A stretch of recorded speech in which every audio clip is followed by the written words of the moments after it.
Today's mug moment is taken from Matthew 15, verses 3 to 6. Jesus replied, "And why do you, by your traditions, violate the direct commandments of God? For instance, God says, 'Honor your father and mother,' and anyone who speaks evil of father or mother must be put to death.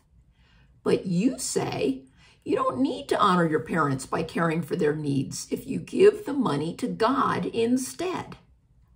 And so, by your own tradition, you nullified the direct commandment of God." I can only imagine that the Pharisees and religious leaders were wishing they never questioned the lack of hand washing by Jesus' disciples when they heard Jesus' response. Jesus was quite the debater, wasn't he?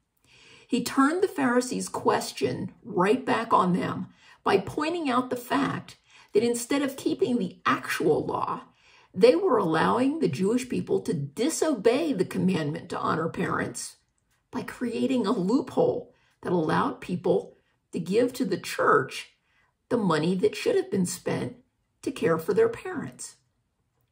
It certainly appears that this tradition would enrich the religious leaders and allow people to feel as though they were doing right, while actually disobeying God's clear commandment.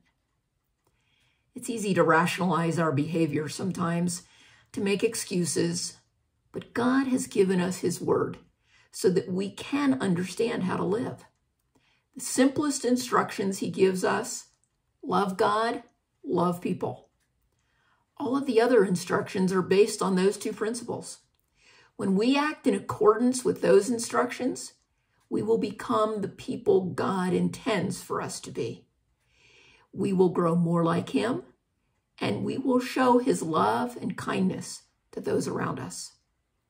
He doesn't want us to look for loopholes, but rather to live with grace and mercy. Pray today that you will love God and love people.